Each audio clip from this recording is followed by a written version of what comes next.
Hello, you wonderful people, and welcome to another episode of Not Too Comic Book. This being a show where we talk about TV shows that are adaptations of comic books. For today's episode, I'm going to talk about Witch Watch Season 1, Episode 21. A lot of really interesting things went down in this episode, so let's break it down. Getting into the first part of the episode, we have Miharu obviously dealing with, Morihito already left, so I don't have my normal energy meal of the day. So the only person he can go to without causing issues, because Keiko and Nico, we've been down that route before with the Nico situation. It's like she, even as a witch, she's not in a position to help in that regard. So the only person available is Khan, but Khan's like, no, I'm gonna charge you for it. Which Miharu is like, well, fine, if you're gonna be like that, I'm not gonna eat. I'll be fine on my own. I won't have to worry about it. And he leaves, and he's like, but the moment I come home, I'm gonna tell Morihito that what you did. And he's like, no, go ahead, please.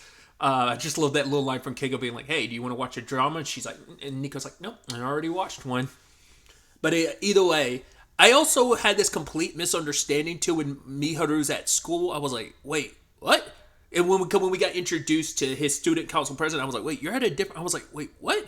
But I think it's because in my head I've completely forgotten, because I was like, wait, then why aren't you going to school with the others then? Because I thought, in my head I'm thinking he's staying at home the entire time. Like I said, it's my misunderstanding because I completely forgot. He's in his last year of middle school. He's not in high school yet. I'd completely forgotten about that element. But either way, he helps out a student who is like being, taking advantage of some people or like stealing money from him. And he just steps in by being like, oh my God, I'm wandering over here, and interrupted them robbing the guy. But then the student council president, was it Rui? I think it's just Rui. I can't remember his last name, but he's like, yo, you interrupted basically what was going to be a sting operation. I was going to get some evidence of what they were up to, and you kind of ruined it. You basically don't get mixed up with them, because if you do, if you take draw too much attention to yourself, they're going to come and mess with you. But he's already kind of garnered quite a following at school, because he's always kept his distance from people because he learned from a young age. I have to be so concerned about I might drain people, and obviously his drain ability is very bad for regular humans. So he's like, I don't want that to happen here. So to kind of keep a distance but put up a front, he pretends to be some noble royal, which, unlike the others at the high school, they're a lot more open about their situations. Because it's interesting that Miharu feels the need to still hide who he is, but I guess the nature of what he is and his ability, the others don't have an innate negative attribute to them being what they are. They could keep what they are and just live a regular life, whereas Miharu often needs to feed on people's energy, and it's that probably could be a little concerning. Plus, obviously it's instilled from his dad, just to be keep away from people, but also don't tell people. You're better off not telling people your secret, because when it's gonna be, even saw from Morihito, most of his life was spent kind of hiding what he was. It's this larger conversation about secrets and just trying to say he doesn't need friends, because for him, at the very least, he has a place to call home, and that's with Morihito and the others, because he gets to just be himself there. So even if I can't be myself at school, if I have to put up this pretense to kind of keep people at a distance, and it creates this misrepresentation of myself, then so be it. Then it's just it's better than potentially hurting people, or I'm able to keep people at a distance without hurting them, but it is a very lonely situation to kind of just keep up, can't even be yourself fully. But nevertheless, there ends up being this whole thing about a student in a black mask has basically been kind of destroying school property and stuff like that. And you're I thought that would have something to do with the delinquents that Miharu ran into early in the episode, and he even made that assumption. It's but yeah, the teacher's yeah, whoever this is, I wish that they would talk to one of us. And Miharu's yeah, it's going to be that easy to talk to a teacher, or having a friend you can talk. But even Miharu's I wonder if I had someone I could talk to about stuff like that and can be completely myself and not have to worry about it. So, but he runs into the delinquents again, and obviously he doesn't want to use his drain ability. Would be the easiest way to dispense of them. But he's I'm scared I might not be able to fully control it, especially even the smallest drain from a human is taxing. So, but before he could do anything, the black mask figure shows up and defeats them. And it's you need to run away. You need to get away from me. And Miharu accidentally touches him. I think because he kind of loses control, tries to attack Miharu, and they touch, and he starts draining him. But it's you're not a regular human. And we find out that it's Rui, the student council president. Apparently, like, it's gonna be interesting to see if there's BS to this or there's something more to it. But basically, every once in a while, he gets a build up inside of himself of anger and energy, and he kind of gets very destructive. He says like, "Oh, I found out that I'm a descendant of Jekyll from Jekyll and Mr. Hyde," and it's like, "Oh, that's just fictional story," which I'm like, which is interesting timing because Wednesday is currently with its second season. The second part of the season's dropping next month, but one of the characters in that is a Hyde. So I'm curious, like, are we going to find out, like, there actually is something to that? Because he doesn't seem to be a normal human considering, like, the amount of, and like, I mean, maybe that's his justification for it because he seems steeped into, like, the supernatural to some extent. So maybe that's just his justification for it. He's correlating stuff that isn't real. Like, because it's like, well, that's a fictional thing, but maybe it is true. And maybe, like, that whole situation is a very rare thing that, because that's, traditionally that story is based around science, right? That like Dr. Jekyll did something to himself that I don't fully know. Like, I've seen iterations of it, but I also don't always know like the start of it. But I'm like, he was a scientist that did something to himself. I don't remember what situation led to it, but it's science based. So I'm curious, is that like, did that create like a gene in the Jekyll bloodline, and it's kind of led to situation? Like I said, I don't know if he's just correlating stuff that's not real, or trying to justify it, because maybe it's just like there could be like some like science explanation for it without it being a supernatural thing that's kind of like stemmed throughout his family line. I don't know. But like I was saying, he is aware of the supernatural because he's like, there are like supernatural beings. He's like, yeah, witches, vampires, werewolves, Tengu. He's like, I've heard rumors about like them going to like a nearby high school, and he's like, I'm gonna prove it. I prove they exist. And Mihiru's trying to interrupt him. I'm like, hey, I'm trying to tell you, please listen to me. I'm that vampire. It's like, what? You are? It's like, yeah. So now it becomes this very mutual, beautiful relationship. Now it's an actual friendship because we didn't get enough time with Rui, so we don't know if he like keeps people at a distance like Mihiru. But it's like they both have this huge secret, but now they can confide in each other. In fact, help each other, because now it's like, well, now Mihiru has a source for people energy at school, while also helping alleviate Rui's buildup of energy. So I wonder, what does this mean for Mihiru going forward at school? Will he be able to kind of drop his pretense and just kind of be a little bit normal, or will he still keep it up but kind of let that disappear when him and Rui are together in their little rendezvous meetings of siphoning of energy? So it's going to be interesting to see how that storyline continues and where that ends up. Also, whether we get any clarity on whether he is right about the whole Jekyll high descendancy thing, or like I said, whether that's just kind of him connecting dots that aren't really there, but we'll see. In the end of the day, it's kind of nice that they have each other. It's kind of nice that Mihiru has been able to make a friend outside of like the whole familiar situation fighting by Nico's side. So I think that's kind of a nice thing, because everyone's got friends outside of that like familiar circle at Morihito's house. So just kind of a nice thing for, like I said, Mihiru in the long run. And now moving on to the second part of the episode. Once again, I love that this YouTube like channel situation has continued to be this recurring bit, because now Keiko wants to put Nico on the channel because he's stalled out. He hasn't had any channel growth. And it's like, oh, he asked Con like, oh, what would you say are like some criticisms? It's like, because your channel is boring and yada yada yada. It's like you don't have any fun. It doesn't seem like fun, and you kind of suck away any type of fun. And Mihiru like jumps on the bandwagon too. He's like, okay, enough. But it's like, Nico's like, I get it, you want to include a cute girl on your stream, and Morihito's like, of course you had to just add the little adjective of cute just to talk about yourself. But to make things better, instead of adding Nico to the swing of things, she just gender swaps Keiko, and he basically maintains his personality and records videos and pretends to be like his own sister. And it's like, oh, he's just doing what he normally does and says, but the video pops off. He's been getting quite a lot of views, and a lot of positive comments, people being to the point like, hey, yo, like, get rid of Keiko, the brother, take a back seat. Keiko, step up. You know, we love her and this and that.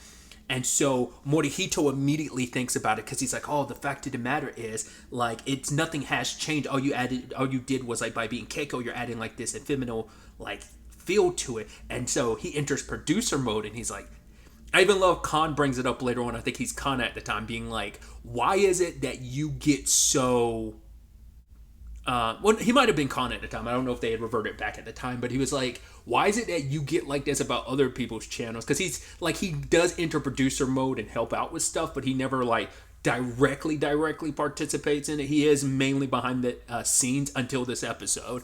But yeah, like the fact of the matter is, then we get Khan turning into Kana and keeping a lot of his personality, and him and Keiko's like back and forth, still maintaining, even being gender swapped. I mean, once again, being pretty on the internet, male, female, anywhere outside of that, in between, being handsome or pretty does go a long way. Obviously, like being female presenting, you know, obviously comes with its downsides on the, you know, internet too. Obviously, we didn't get into that. We're just kind of like, oh, the fun positivity of like being pretty on the internet kind of gets leaned into. And then they wake up Miharu, and she like just doing the whole like cute just waking up thing, saying hi. The videos pop off, and then it's kind of like, hey, let's get Morihito involved. He's like, no, I don't want to like see myself as a female, but he does. And so, and what did they do for their video? They're doing the opening dance, which I love that. I was like, I love that. And because this is during a live stream too, so it's like chat is popping off, doing their thing. And people are really enjoying it. They're finally getting in sync. Once again, despite their personality saying the same, just because they end up being cute girls, like it adds more to like the flavor of like, you know, that can go a long way. And sadly, the most, of course, asinine situation would happen where Kana turns her head a certain way and her hat resembles a crescent moon, and Keiko turns into Wolf or Wolfie. And because I was curious if I actually wondered if they were going to go down the Nico route and turn her into a guy. You can always show up later on, but I thought like when the whole like roommate things, it probably would have been it probably would have turned into a complicated thing if you know, Nico turned into like a guy, and then like it's like, oh, you're here with these women, and it probably turned into a whole like, oh my god, what is this, a manga or an anime with this harem situation, you lucky bastard. Probably would have turned into a lot of hate and jealousy and envy probably. But I thought like she would be presenting herself as like one of the roommates, but turns out because Wolfie pops up, it's like, oh, like this is roommate number 2. And so it's like, oh, you guys are trying to go viral. She's like, the easiest way to do that is unzips her jacket, turns, and like presents her boobs. And then the chat goes nuts. Hard cut to black. I was like, yeah, you lost that channel, didn't you? And so like Keigo, Kan, Miharu, and Morihito all presenting as like the female versions of themselves, have to basically make a public apology. It's like, yeah, my account was banned and I have to use my brother's account to do this, but we're so sorry about what just happened. And it's just like, I mean, honestly, that is how you go viral. But it's like, once again, every time there's some progress, immediately something happens to torpedo the whole YouTube thing. Either like Kan and Nico bail out on it. The marble situation from like a few episodes ago like gets revealed to be what it is, and Kan's Keigo's channel kind of suffers from that. I mean, doesn't seem like there's any long-lasting drawbacks to that, but it's more likely like, you know, his day ones are potentially still there. So I'd be so curious to see if they do anything with that in the future. Like someone like who's a major fan of Keigo like gets introduced into the story. There is that classmate of theirs who's also like an influencer. She was the first one that kind of took over the marble situation from Keigo and ended up like heavily popularizing it. So I'm curious if it seemed like there might be something there, but to be fair, they also set up last episode the whole Keigo and the Nemu of it all, so that's probably not likely to be a thing. She might just be one of those characters that ended up being that one-off that ended up being a major catalyst, but who knows, she might pop back up in the story at some point in time because that that was her in a more tiny role. Like maybe she might have a bigger role going forward, if she makes another appearance or not. But yeah, just another fun YouTube field shenanigan episode, part of the episode. And now moving on to the third and final part of the episode, where we have Miharu is going to introduce, Rui, who he just nicknames Jekyll, to the rest of the house. It's like, oh, you get to meet all these people you've been fascinated about. And he's so excited. It's like, oh, the day has come. But of course, things aren't going to go the way he wants them to. And it turns out the people he runs into ends up being the student council, which is so fitting considering they are such weirdos. They fit what he believes would be the mode of, a witch, a werewolf, an ogre, yada yada, so on and so forth. So he goes over to them. They're thinking like, well, one of their members, Rui, can't show up. So it's like, oh, you must be his replacement. So it's like, oh, you're that kid's friend. Yeah, I'm that kid's friend. And it's just like complete and utter misunderstanding. And he gets dragged along and he's perfectly fine with it because he's like, oh, what are we going to do?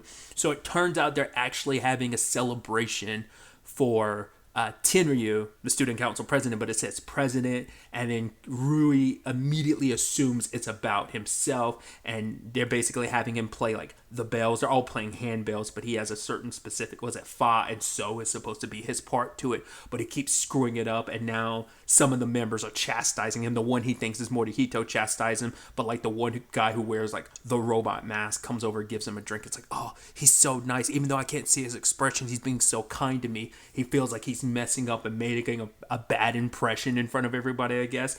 Even though they've been so welcoming to him, he even thinks this whole thing's about him. So he's like, oh, they've been so nice to me and I'm screwing this up. Oh, I feel so bad.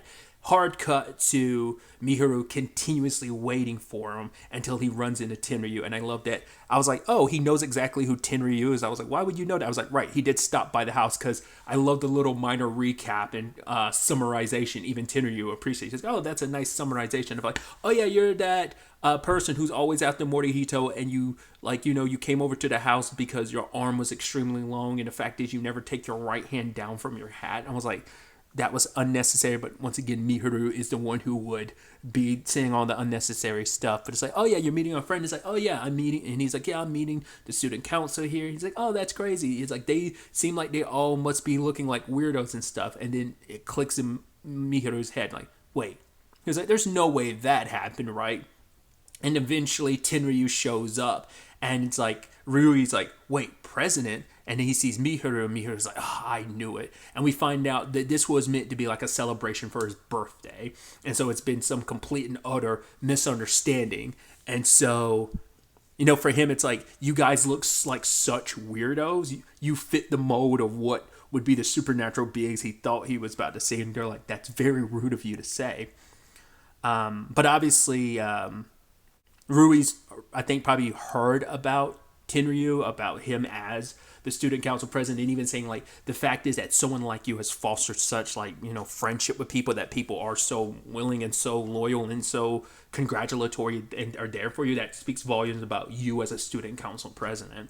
And I think from one student council president to another, Tenryu, despite being the oddball he is someone to look up to and aspire to be like, And because of that, it's like, even though it was a complete misunderstanding, we don't have to wait to do the celebration, because the others were suggesting we'll do it another day. But it's like, no, I learned this, so let's do this, because he wants to, put what he practiced into effect, and the celebration happens. It's nice, beautiful performance.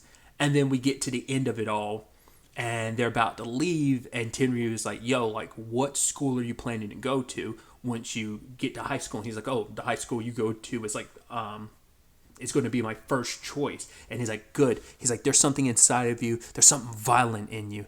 And it's like, wait, what's he about to say? And he's like, I'm going to need you to join the student council the moment you get to our school. And it's like, of course, he's in recruitment mode.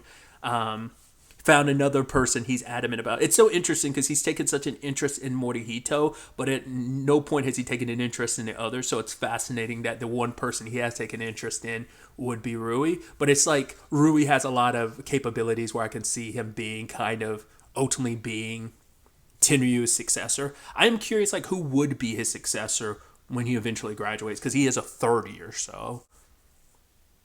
But I guess, Maybe he's just waiting for the day, like, oh, when you get here, you'll immediately, even though you'll be a first year, you'll be the student council president. It doesn't happen all the time, but I know there's examples like Medaka Box where, like, being a first year and being the student council president thing happens. So, and then finally, the episode ends with him actually showing up at Morihito's house, and he's like, wow, you guys are actually pretty normal. And he's like, they're all pissed because they're like, that's super rude. So, yeah, I mean, it's just like they don't know, neither group fits the mold of who you think they would be. So, just kind of another little fun misunderstanding, shenanigan field situation. So, excited to see what the next episode has in store for us, but really that's all I wanted to talk about. Till the next time we meet, be happy, be safe, live life to the fullest, and enjoy it. Good day and goodbye.